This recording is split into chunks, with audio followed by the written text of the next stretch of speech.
તો નકલી કોસ્મેટિક્સને લઈને ખાસ કરીને અનેક સવાલો લોકોના મનમાં હોય છે અને તમામ સવાલના જવાબ મેળવીશું ચામડીના રોગના નિષ્ણાત ડોક્ટર ફેનિલ પટેલ પાસેથી। ડોક્ટર, સૌથી પહેલો સવાલ એ છે કે નકલી કોસ્મેટિક હોય તો તેની આડઅસર શું થતી હોય છે?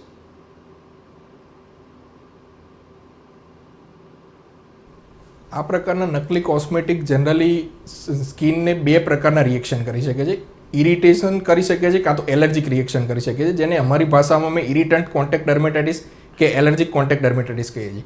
આ ડર્મેટાઇટિસ માઇલ્ડ રિએક્શન પણ હોઈ શકે છે કાં તો સિવિયર રિએક્શન પણ હોઈ શકે। માઇલ્ડ રિએક્શનમાં ઘણી વખત ત્વચા ઉપર ખંજવાળ આવે છે, લાલ ચકામાં પડે છે, એ સેલ્ફ લિમિટિંગ હોય એટલે તમે થોડું ધ્યાન રાખો તો જાતે મટી શકે છે।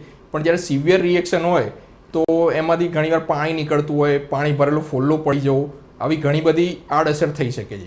આ બધી આડઅસરમાં જ્યારે મટે ત્યારે એ પિગમેન્ટેશન એટલે કે કાળો ડાઘો કાં તો સફેદ ડાઘો છોડી શકે છે। તો જ્યારે પણ આવું કોઈ એલર્જીક કાં તો ઇરિટન્ટ રિએક્શન થાય તો તમે તમારા ચામડીના ડૉક્ટરનો સંપર્ક કરો।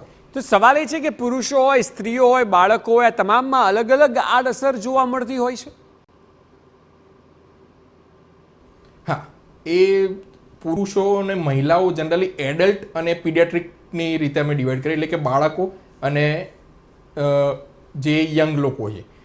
બાળકોની ત્વચા થોડી વધારે સેન્સિટિવ હોય છે યંગ લોકો કરતાં, તો એ લોકોને આ બધી આડઅસર થવાની શક્યતાઓ વધારે રહેલી છે। તો સવાલ તો એ છે ને કે આ પ્રકારની જો વસ્તુ હોય, જે કોસ્મેટિક્સ હોય, તેને ખરીદતી વખતે શું ધ્યાન રાખવાનું?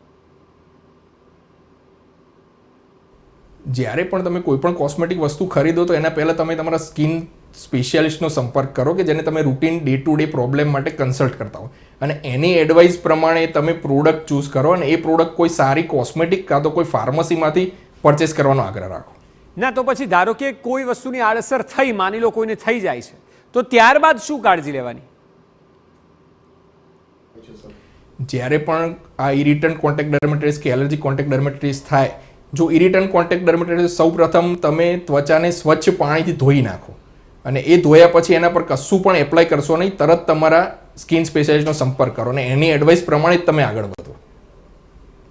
જી બિલકુલ ડૉક્ટર, આભાર TV9 સાથે વાતચીત કરવા બદલ। તો જે પ્રકારે ડૉક્ટર જણાવી રહ્યા છે કે થોડી સાર સંભાળ રાખવી જરૂરી છે, અને જો રાખવામાં આવે તો જો માની પણ લો કે તમારી જો કોઈ નકલી પ્રોડક્ટ છે તો આપને તેની એટલી અસર નહીં થાય। જો કે નકલીનો વેપાર સતત ગુજરાતમાં વધી રહ્યો છે તે ચિંતાનો વિષય છે।